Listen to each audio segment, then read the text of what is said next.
Bienvenidos, bienvenidas. Tercer capítulo de Lunares, este proyecto de la Fundación El Pimpi que apuesta por la cultura, por el arte, las tradiciones, la historia de esta bendita ciudad de Málaga, que cada vez que asoma en la primavera, cada vez que huele a azahar, se transforma para asomarse a sus orígenes, a su historia, a sus emociones, a través de algo tan transversal, tan fundamental en nuestra historia como es la Semana Santa. Y de eso, en estas puertas primaverales, queremos hablar en este capítulo de cultura que nos abre la Fundación El Pimpi. Y es cómo de importante ha sido la Semana Santa en la historia de nuestra ciudad, desde los Reyes Católicos, y cómo a lo largo de los tiempos han tenido pues esa montaña rusa de idas y venidas, de subidas y bajadas, pero siempre de manera transversal, siendo fundamental en la vida de los malagueños, en la herencia que nos han dejado nuestros antepasados y en definitiva en la realidad de la que disfrutamos a día de hoy. Para hablar de historia, qué mejor que hacerlo con dos cofrades de referencia a nivel histórico, a nivel comunicativo, como son Andrés Camino, con numerosas publicaciones a su espalda, un gran estudioso de la historia de nuestra ciudad y especialmente de nuestra Semana Santa, Andrés Camino, historiador, y Alejandro Cerezo, profesional del periodismo, también cofrade que se aventura permanentemente a asomarse, a formarse a través de los grandes legados que hay en nuestras hermandades, en nuestra historia, en nuestros archivos. Andrés, Alejandro, gracias por compartir este podcast, esta ventana que abrimos a la cultura a través de la Semana Santa. Pues muchas gracias por la invitación. Un placer, siempre. Sí. Historia de la Semana Santa. Sí. ¿Dónde situamos el origen, Andrés? Lo situamos en la conquista de Málaga por parte de los Reyes Católicos. Podemos situar ahí el primer punto de esas asociaciones religiosas que después se fueron conformando en cofradías y que nos abrieron las puertas para llegar a lo que hoy somos. Sí, efectivamente, pues a partir del 19 de agosto de 1487, que es cuando entran los Reyes Católicos a la ciudad, pues va a haber un periodo, la ciudad se va a organizar, se va a producir el nombramiento o la constitución del primer cabildo municipal, y a los pocos meses pues va a aparecer una hermandad, que es la Hermandad de la Caridad, una hermandad benéfica, asistencial, que va a prestar, bueno, pues ya a esa noble sociedad cristiana, pues a las personas más desfavorecidas, las va a atender en una casa en la calle Mesón de Vélez. La propia hermandad va a solicitar de los Reyes Católicos la ayuda para la construcción de un hospital. El hospital estaría situado en la calle Molina Lario, lo que es actualmente lo que era Telefónica, que se va a convertir en un futuro hotel. Ahí va a prestar la atención, como digo, a las personas más necesitadas, a los enfermos y demás. Y bueno, y casi esto, pues como digo, pues ocurre los primeros meses. La ciudad va a ir avanzando, se van a abrir nuevas calles, se van a construir nuevos edificios y demás. Y a finales del siglo XV, principios del XVI, ya se van a establecer las primeras órdenes religiosas, ¿no? Tenemos ahí a los trinitarios calzados en los terrenos donde la reina Isabel pues decidió montar pues su ejército. Al rey Fernando lo teníamos en la Victoria, donde actualmente está levantado el santuario de Santa María la Victoria. Allí posteriormente se establecerían los frailes mínimos. Después tenemos también a los dominicos y los franciscanos. Todos estos estaban fuera de lo que era la ciudad, extramuros. Y solamente una orden religiosa, los agustinos, pues la construcción de su convento se produjo, bueno, pues lo que es intramuros, en lo que es calle San Agustín, la antigua calle de los Caballeros. Y lo que ocurre es que ya a partir de ese momento, y sobre todo, pues por ejemplo, en Santo Domingo, pues van a surgir las primeras hermandades, como el caso de la cofradía de Nuestra Señora de la Soledad, que en 1915 se fusionaría con la Hermandad de la Buena Muerte y Ánimas, pero bueno, en ese momento va a ser independiente, y también la Archicofradía del Paso. En el siglo XVII se va a agregar la Hermandad de la Esperanza a la Archicofradía del Paso. Bueno, aquí tenemos en el convento de Trinitarios Calzados, pues va a tener lugar la constitución de una hermandad, de una cofradía, que es de la Columna. También tengo que añadir la fundación del convento de la Merced, bueno, en la propia plaza de la Merced. Ajá. El edificio pues no se conserva actualmente, se derribó, y allí, bueno, pues va a tener lugar la fundación de la Archicofradía de la Sangre. Pero yo apostaría que entre finales del siglo XV y principios del XVI se va a fundar la Archicofradía de la Veracruz, en una ermita que se encontraba...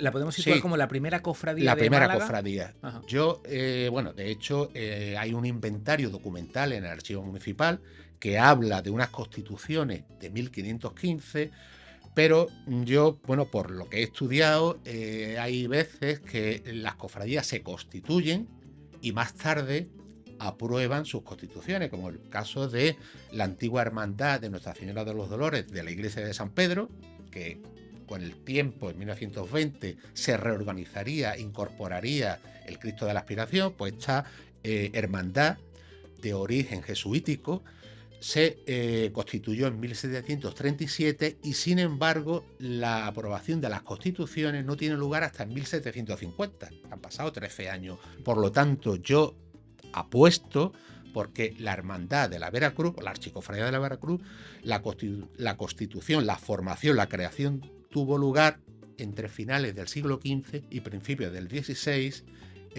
cerca de entre el Cerro de San Cristóbal y el Monte de Gibralfaro.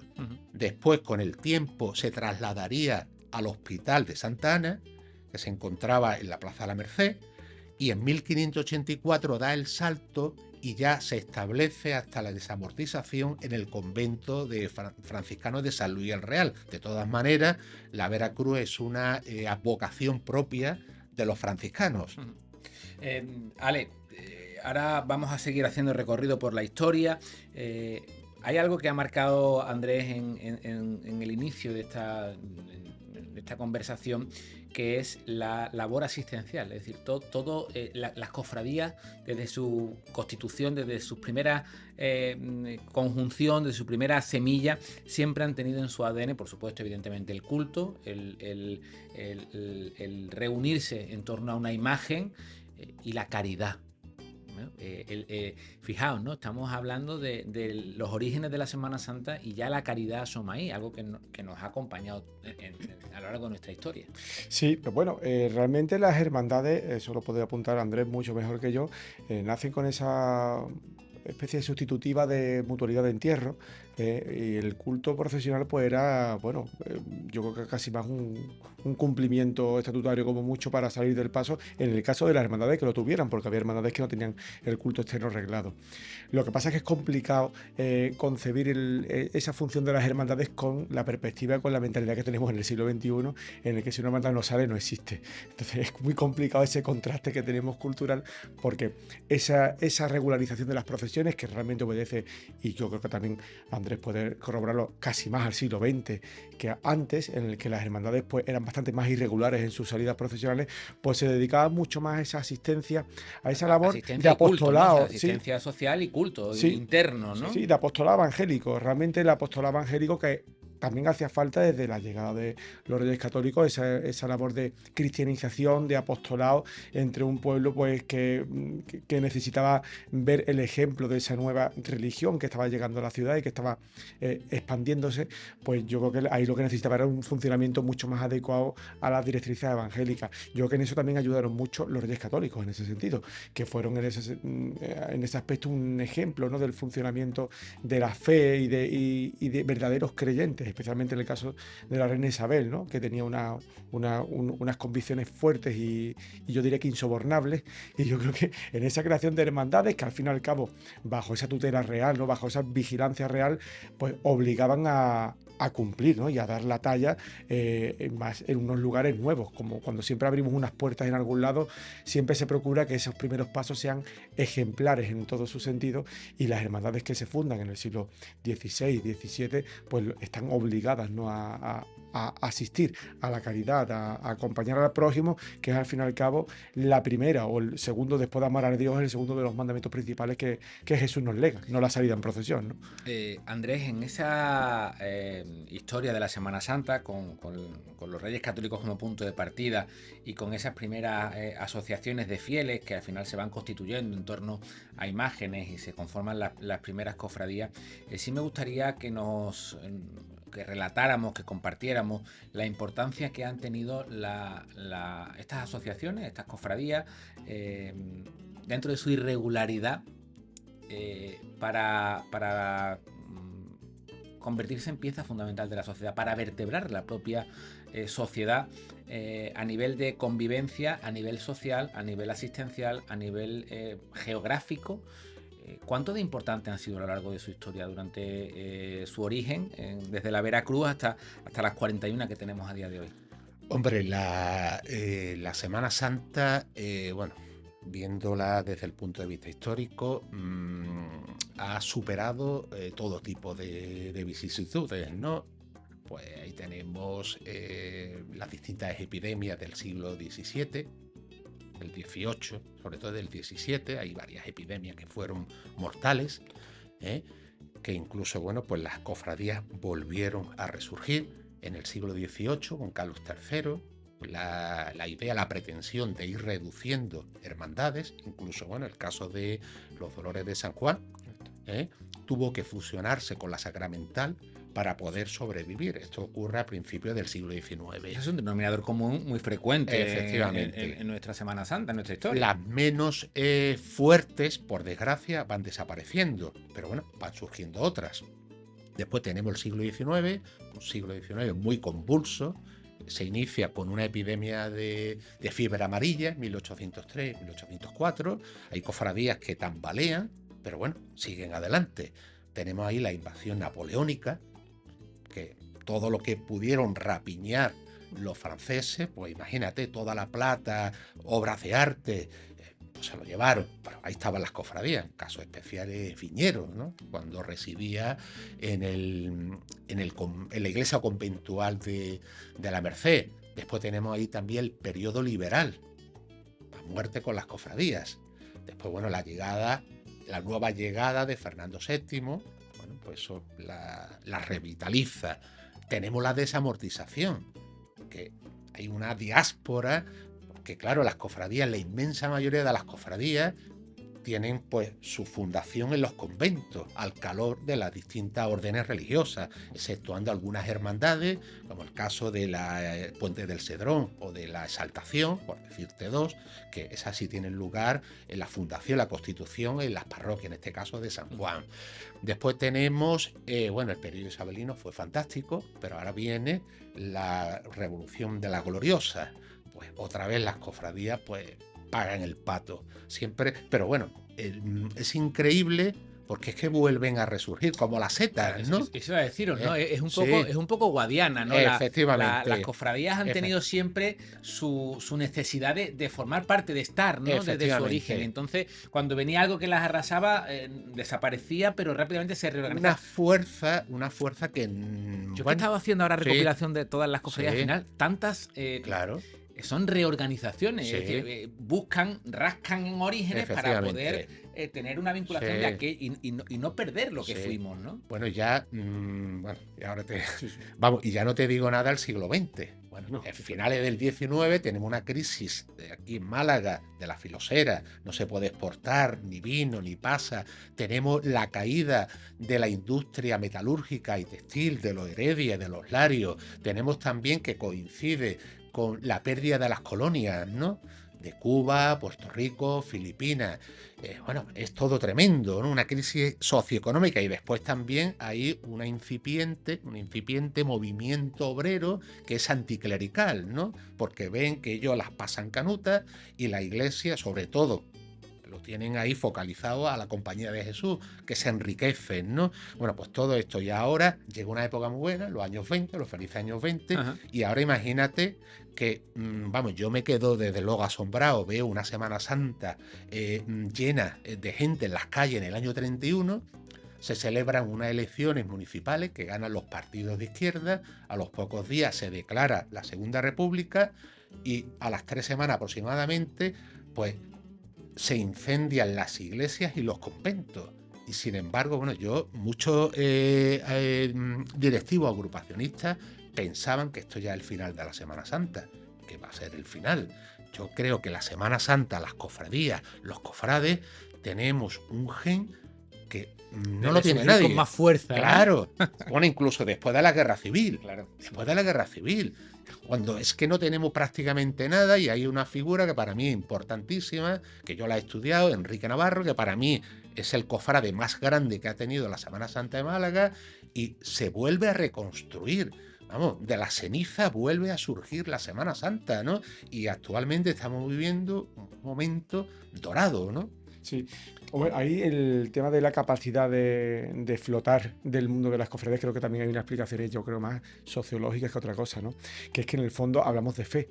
Y la fe, realmente un cristiano convencido no ideologiza su fe. Ujú.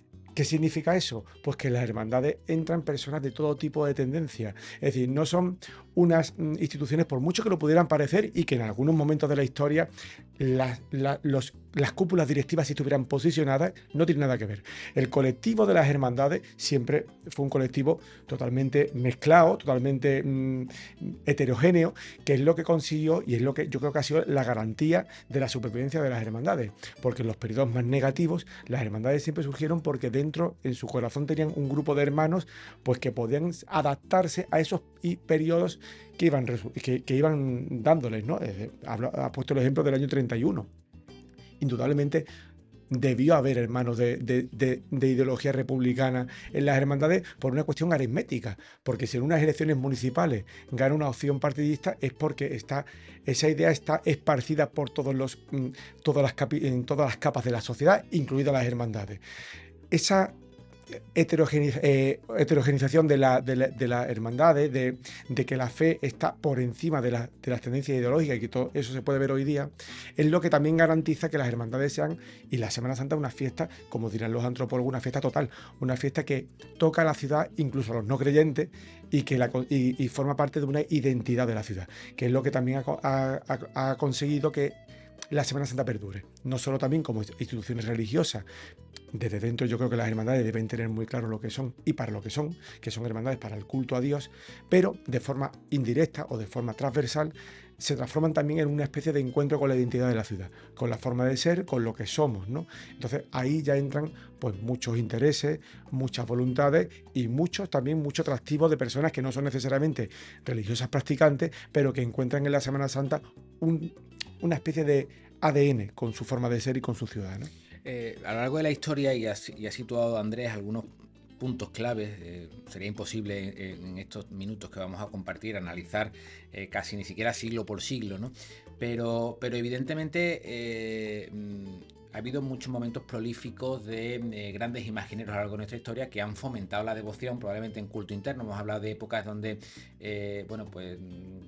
donde ha habido epidemias, donde las imágenes han jugado un papel fundamental. Pero ¿dónde podemos situar, Andrés, antes de meternos en el siglo XX puramente, y en ese año 31 y en esa guerra civil, cuándo podemos empezar a concebir el culto externo tal y como lo tenemos en el día de hoy? ¿Dónde está el origen de que las imágenes salgan a la calle bien a buscar curas, a buscar soluciones a sequías, a pestes, o simplemente a llevar la fe a todos los rincones?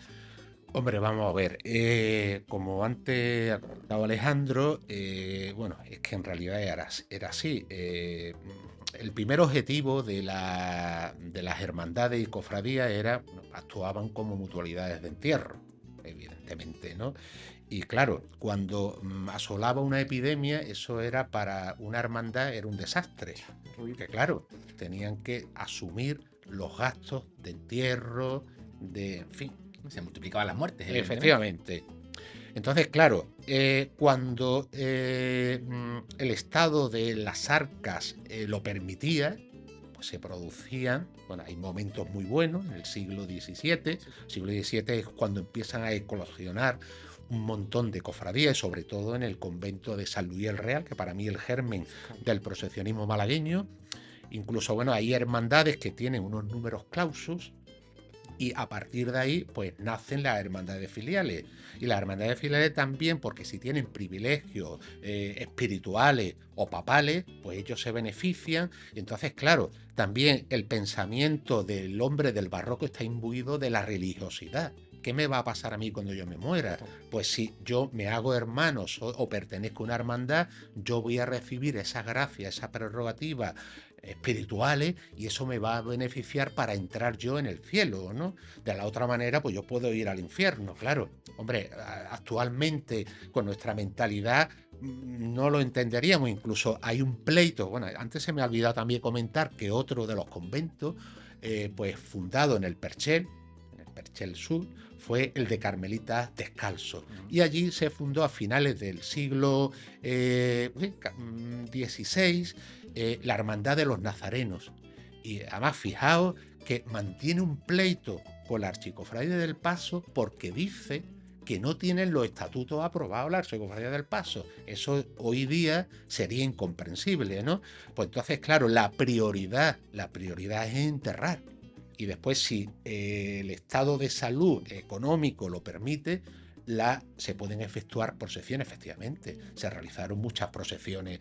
Después también tenemos, claro, después los hermanos, antes de la creación de los cementerios, esto es, bueno, pues una Real Orden de Carlos III de 1787 que obliga a que no se pueden enterrar por cuestiones higiénico-sanitarias en las iglesias, cuando después también se hacen excepciones.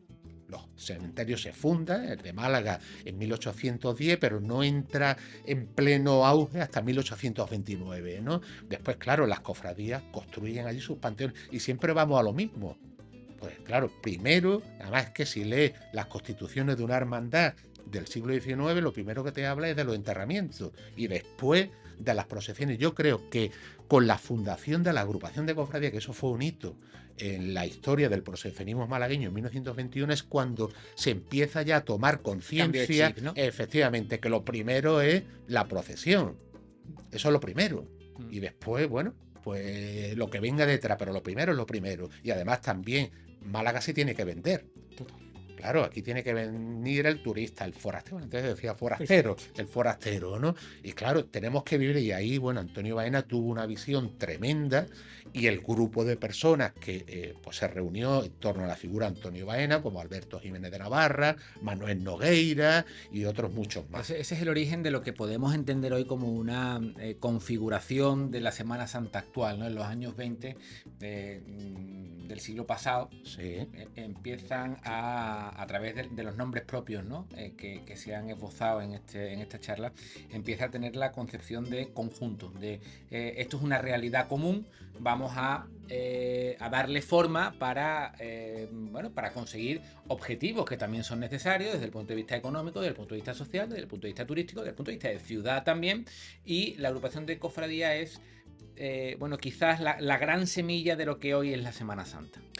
Sin duda. Bueno, de hecho, yo diría que hay cosas que damos por sentadas, pero que no lo eran tal hasta que no se funda la agrupación de cofradía. Valga como ejemplo la ordenación de las procesiones en la calle. esto era el ejército de Pancho Villa, sí, Sí. me puede confirmar Andrés, ¿no? Pero la Semana Santa, hasta el año 21 que se empiezan a regular la salida de las cofradías y se empieza a ordenar el tráfico un poco de las hermandades, bueno, hay cosas que damos por sentadas que realmente nacen de la mano de la fundación de la agrupación de cofradías. Sin duda es el comienzo de la Semana Santa tal y como hoy la conocemos. Podemos estar hablando de las raíces históricas, pero el mundo de las cofradías tal y como hoy lo conocemos se fragua con la agrupación de cofradías, con su fundación en el año 21 y con una visión, como bien ha dicho Andrés, absolutamente adelantada de Antonio Baena y, como siempre digo, su guardia pretoriana, Claro, porque si no hubiera tenido todo. una serie de hermanos mayores que hubieran Sin ido, equipo, eso no hay nada que hacer, ¿no? Entonces se encontró, no fue predicando solo en el desierto, encontró el apoyo de una serie de hermandades, de las hermandades fundadoras, que fueron los que fueron diseñando esta nueva Semana Santa y que también será fundamental, será el patrón sobre el que se agarrarán las hermandades que se reorganicen y se funden claro. a partir de entonces. Yo quiero... Vamos, yo haciendo una postilla, ¿no? Antes de la fundación, cuando era obispo de Málaga, Juan Muñoz Herrera, citaba a las cofradías que existían en esa época y que estaban en condiciones de poner a sus titulares en la calle, los citaba en el Palacio Episcopal para que se pusieran de acuerdo a ver por dónde iban a tirar cada una y, ojo, que las cofradías que saliesen decentemente, aquellas que desde luego que no, que se olvidaran. Y era un poco ahí, había una especie de coordinación a falta de un organismo que reglara efectivamente. Juan Muñoz Herrera fue el primer vocal de horarios itinerarios de la Semana Santa de Málaga. Vamos a ir dando pequeños saltos porque evidentemente no nos queda mucho tiempo y el siglo XX ha sido el que más hay que analizar, ¿no? Se genera un gran patrimonio en el entorno de las cofradías, se crea la agrupación de cofradías y desgraciadamente, pues ya lo hemos situado, ¿no? El año 31 y la Guerra Civil suponen un antes y un después desde el punto de vista patrimonial para nuestras cofradías. Se pierde pues gran parte de nuestro patrimonio ahí. Lo del resurgir de las cenizas visualmente lo podemos centrar mucho en lo que ocurrió en esa época, ¿no? Se pierde la iglesia de la Merced, donde nace la agrupación de cofradías, Santo Domingo, que era cuna de culto a grandes devociones. El año 31 es el mazazo histórico que recibe el patrimonio y la Semana Santa de Málaga a lo largo de su historia. 31 y 36, sobre Sí, todo por el eso 31. he situado El 31 además, y la Guerra Civil. El 31 después, es curioso, ¿no? porque además el 36 parece que afecta de forma un poquito más repartida al resto de España, pero el 31 es una excepción, tanto Madrid como Málaga, que son dos ciudades que reciben una furia absolutamente inédita en el resto de España y que marca profundamente la historia de las hermandades. De hecho, yo diría que a nivel artístico, iba a decir no se va a recuperar, eso es impreciso porque se recupera, pero sería un camino que abandonará. Yo creo que a largo plazo abandonará ese gusto por la Semana Santa del 21, por Luis de Vicente, por la imaginería puramente granadina de tendencia. Habrá una especie de intento de reconstrucción, en algunos casos muy exitosos, de la mano de escultores como Navas Parejo, pero otros escultores como Palma Burgos o Mariano Benlluरे ya empezarán a explorar otros terrenos. Sin quererlo, al final también van a ayudarnos a configurar esa Semana Santa tan personal y tan única que tenemos. Es decir, en algunos casos nos estrellaremos con algunas obras de menor calidad, pero empezaremos a explorar, a atrevernos con otras cosas, que es lo que, de hecho, uno hace una especie de repaso a vista aérea de lo que tenemos del patrimonio que se conserva de la posguerra, y lo principal que se conserva de la posguerra son propuestas totalmente rompedoras de escultores como Mariano Benlluरे, como José Capuz y como el propio Palma Burgos, que también propone una lectura muy distinta y se sostienen como herencia de la obra granadina, pues las mejores copias y reconstrucciones, por ejemplo, de escultores como Navas Parejo, que en eso sí son tremendamente hábiles, ¿no? Con las reconstrucciones como imágenes como la Misericordia, como Jesús el Rico, o en glorias como la Virgen del Carmen, ¿no? Que también Navas Parejo pues hace una magnífica recreación. Pero yo creo que al final, a partir de esa destrucción totalmente inédita del 31, lo poco que quedó en el 36 cae también, ¿no? Pasa, por ejemplo, en la parroquia de San Juan, que es asaltada en las dos ocasiones. Esa pérdida de patrimonio hace también que nazcan unas nuevas propuestas que yo creo que en los años 20 hubieran sido un poquito atrevidas y osadas, ¿no? Es Ese es el lado bueno, por no ser tampoco tan derrotista con lo que nos encontramos en un programa desolador, ¿no? Bueno, también yo creo que las pérdidas del año 31 yo creo que también se ha magnificado, ¿no? Se perdieron muchas cosas, pero también otras se pudieron salvar. Por ejemplo, en el caso de la expiración, que lo que eran los tronos y algunos enseres, pues estaban guardados en almacenes.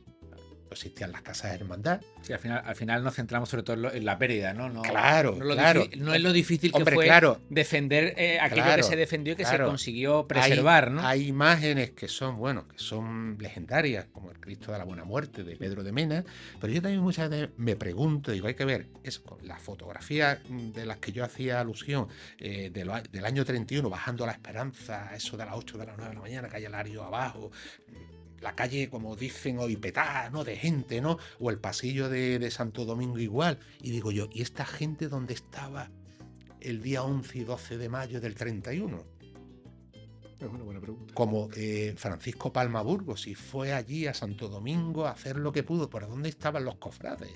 ¿Dónde estaban los cofrades? Probablemente presos del miedo. Y después también saber, ¿no? Mucha gente, muchos cofrades valientes, se jugaron el pellejo, salvando a las imágenes, llevándoselas a sus propios domicilios, o en la guerra civil.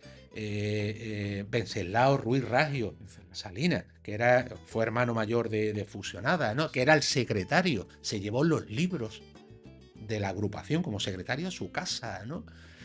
En fin, esta gente también, eso hay que reconocerlo, la valentía de algunos, pero faltó más todavía, para decir, no, esto no se quema, esto es nuestro, estos son nuestras devociones, nosotros tenemos que luchar, vosotros lucháis por vuestra idea, pero nosotros por las nuestras. Pero bueno, ocurrió, eso no tiene ya vuelta atrás, pero la Semana Santa, pues afortunadamente vuelve a resurgir a partir del año 37, con la salida de Servitas a la calle. Ya después, poco a poco, se fueron incorporando el resto de hermandades, y después, bueno, ya lo que le faltaba a la Semana Santa fue las nuevas cofradías. A partir de los 80. En los años 40 ya hay un resurgir de reorganizaciones, ¿no? Es donde empieza a aflorar otra vez tras la guerra civil, tras todo este periplo de los años 30, a mediados de los 40 nacen muchas cofradías, resurgen muchas cofradías. De hecho, cuando se celebran aniversarios vemos que muchas confluyen, 75 ¿no? aniversarios. Claro, los 75 aniversarios han confluido muchas hermandades. Después hemos vivido muchas etapas en función de la propia sociedad, porque las cofradías no dejan de ser una radiografía de la sociedad. Los años 40 fueron de florecimiento, ahora nos iremos a los 70, pero muy rápidamente porque no nos queda tiempo. Pero ahora ahí hay un corte. Claro, eso te iba a preguntar, ¿cómo fueron los 50 o 60? Hombre, ahí ya me parece que de las últimas en ingresar, si no recuerdo mal, fue el prendimiento. Y después, claro, y después hay un salto al año 78, cuando salen los Dolores de San Juan. Y yo creo que los Dolores de San Juan abrió una ventana y entró aire fresco a la agrupación. Claro, a la agrupación de cofradía y a la Semana Santa. Y ya después, yo creo que fueron todas ya poco a poco siguiendo el paso de Dolores de San Juan. Monte Calvario, descendimiento. Efectivamente, ¿no? Sí, bueno, las hermandades también hay que contar también con en esa renovación que tú dices, pues también hay que ayudar mucho el ayornamiento de algunas clásicas. Yo creo que los principales ejemplos son Pasión, Las Penas, Viñeros. Son hermandades que se ponen al día y que también forman parte de esa ventana de aire fresco. Son hermandades clásicas, fundadas en los 30, en los 40, pero, bueno, Viñeros es antiquísima, ¿no? Pero Viñeros la reorganizada y la fusión de las dos hermandades en el 62, ¿no? Son hermandades que son fruto de su tiempo y que deciden en los años 70 o en los años 60. Yo creo que Las Penas en ese sentido es la pionera que era el paso de encargar a eslava a la Virgen de las Penas, que yo creo que junto con la Caridad, que llega en unas circunstancias muy peculiares porque es un regalo de Leopoldo Padilla al Amor, son las dos primeras vírgenes de escuela sevillana que llegan a la ciudad y que abren un nuevo terreno de Dolorosas que era totalmente desconocido y que yo creo que también agita el avispero. Yo creo que de alguna forma agita el avispero y los cofrades ven que hay otra Semana Santa posible, ¿no? Y esos cofrades que pertenecían a hermandades clásicas, pues empiezan a revitalizar hermandades como los Dolores de San Juan o como el Descendimiento, bachillerato, que curiosamente estaba agrupada en los años 20 ya, pero y que de alguna forma vive de esa renta y entra de forma automática en la agrupación. El Monte Calvario, el Ecce Homo, son hermandades que empiezan a recurrir a escultores hasta entonces desconocidos, Buiza, Ortega Bru, Álvarez Duarte, Antonio Eslava, que son imágenes absolutamente ajenas a la tradición malagueña, que afortunadamente caen de pie. Vale como ejemplo la Virgen de la Paloma, la Virgen de la Paz, que cuando se tallan pues causan un impacto tremendo, muy positivo en la ciudad, y que genera un contraste con las dolorosas antiguas. Siempre lo dicen los cofrades de la época. En los años 70 las vírgenes antiguas malagueñas que ahora están puestas en absoluto altares no gustaban, porque eran vírgenes que eran pequeñitas, que estaban escondidas en tronos gigantes, que además estaban mal restauradas, mal maquilladas, mal vestidas, y esas vírgenes eran una especie de contestación, ¿no?, a esa nueva Semana Santa, ¿no? Andrés, ¿cuánto de importantes fueron estas nuevas cofradías para una época que fue difícil? El principio de los años 70 del siglo XX lo situamos, después se habló de aquella corriente de jóvenes, ¿no?, que levantaron otra vez la Semana Santa. ¿Cuánto de importantes fueron estas cofradías y los jóvenes para levantar la Semana Santa en una época de crisis que tuvieron ahí a finales de los 60, principios de los 70? Hombre, yo recuerdo, por ejemplo, la Cofradía de las Penas, a la que pertenezco desde el año 77, voy a cumplir el próximo año 50 años de hermano, y yo recuerdo que en el 81 se creó una escuela de cofrades. Eso era impensable, ¿no?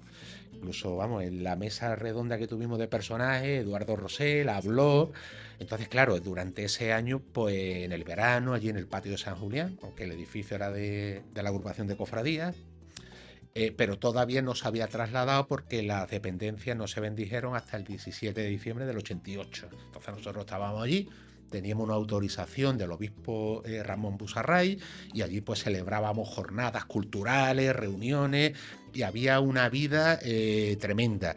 Y estas cofradías, yo creo que estas cofradías pues hicieron, bajo mi punto de vista, que las clásicas, las antiguas, también reaccionaran, ¿no? Que no se... Ese movimiento de claro, que hacía referencia que dejasen, ¿no?, de estar ancladas, ¿no? Y que no se miraran más el ombligo.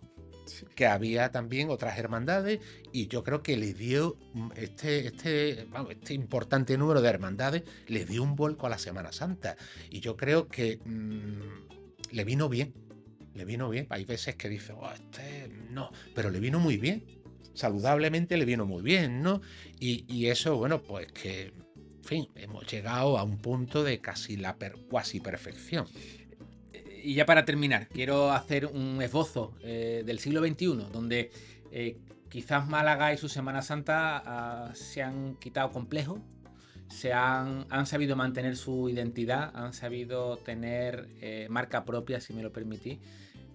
Sin vergüenza, sin complejo, pero también sin miedos, ¿no? A ser vanguardista, a ser Málaga, pero a también beber de otras realidades, y a día de hoy eso está perfectamente asimilado, hasta tal punto que hoy día son otras realidades las que miran a Málaga en muchas facetas, ¿no?, vinculadas a la Semana Santa, desde el punto de vista artístico, a nivel de artes paralelas, ¿no?, relacionadas con la Semana Santa. Hablabais antes de época dorada. Ojalá lo bueno esté por venir, ¿no?, o lo mejor esté por venir, pero sí que es verdad que a día de hoy sí que podemos hablar de un punto de encuentro, de un equilibrio entre lo que fuimos, lo que somos y lo que nos hemos convertido. Málaga, siempre se ha dicho, Málaga es una ciudad, siempre ha sido una ciudad muy abierta, muy cosmopolita, una ciudad de mar. Y Málaga está muy viajada, que se dice mucho en términos coloquiales. Yo siempre recuerdo que los grandes excursiones a realidades cofrades de fuera de Málaga y de Andalucía la han protagonizado los malagueños, que hemos estado siempre viajando, y hemos tenido muy buenos precursores. En los años 50 ya tuvimos cofrades que viajaban a muchas ciudades a conseguir las grandes obras. La aspiración es lo que es, porque Enrique Navarro viajaba a Sevilla y a Madrid a traerse lo mejorcito que encontraba. Y en ese sentido hemos sido muy abiertos. Yo creo que hemos encontrado en el siglo XXI, pues tú bien lo has dicho, esa forma de quitarse los complejos y de entender que la ciudad de Málaga, como le corresponde, es ecléctica en su forma de entender la Semana Santa. Y todo vale en el mejor de los sentidos.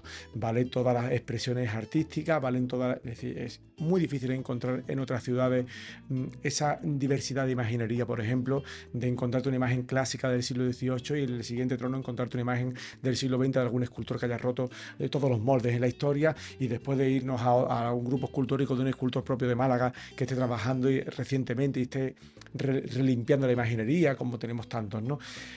También pasa en los estilos artísticos, pasa en la forma de entender la música, la forma de plantarse en la calle.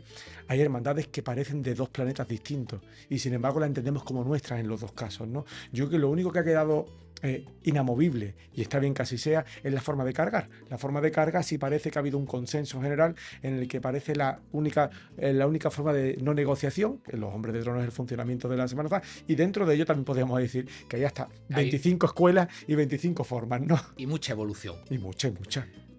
Yo creo que nos hemos convertido en la Semana Santa referente a nivel andaluz. Hombre, yo que llevo perteneciendo a la agrupación de cofradías desde el año 91, entré cuando Federico Fernández Basurte era el director de la revista, yo formé parte de su consejo de redacción, después él me propuso a Clemente Solo de Saldívar, pero yo recuerdo que el mandato de Pablo Atencio ha sido fundamental. Para mí es uno de los grandes presidentes que ha tenido la agrupación de cofradías, ¿no? Yo creo que ha elevado a la agrupación, bueno, incluso fíjate, la valentía de cambiar un recorrido oficial. Que eso en Sevilla, por ejemplo, eso es imposible, porque son muy cerrados. Y Pablo Atencia, bueno, después también ese centenario agrupacional que nosotros hemos vivido, ¿no? 100 años de una entidad como la agrupación de cofradías. Que pese a la pandemia del coronavirus se celebró y Yo creo, vamos, que somos la envidia, y muchos sevillanos, a boca chica, dicen que lo hemos adelantado por la derecha, ¿no? Y es verdad. Y a boca grande también. Y a boca grande.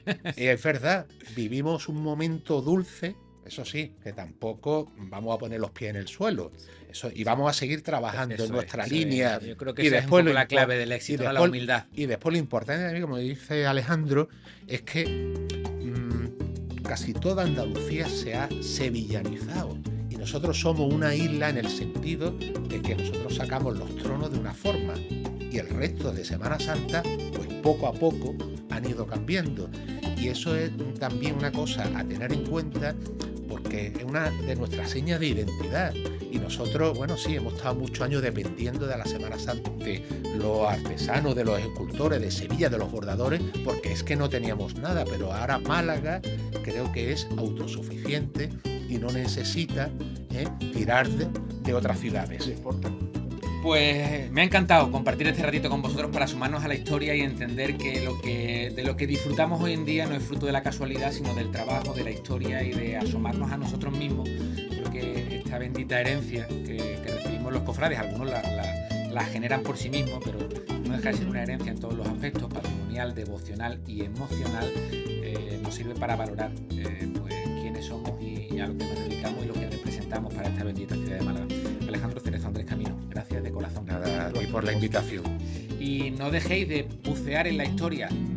Andrés Camino también es director de la revista La Saeta, que de manera anual, en 3 ocasiones, pues hace publicaciones donde reflota la importancia de la historia a través de las cofradías, de las devociones, de los artistas, y son documentos fundamentales para seguir valorando la esencia de lo que somos. La Semana Santa es tan importante en nuestra ciudad, tan transversal, la importancia que tiene en la sociedad actual, que abriremos otro capítulo en Lunares, en esta iniciativa de la Fundación del Pimpi, para valorar la importancia de los artistas vinculados a la Semana Santa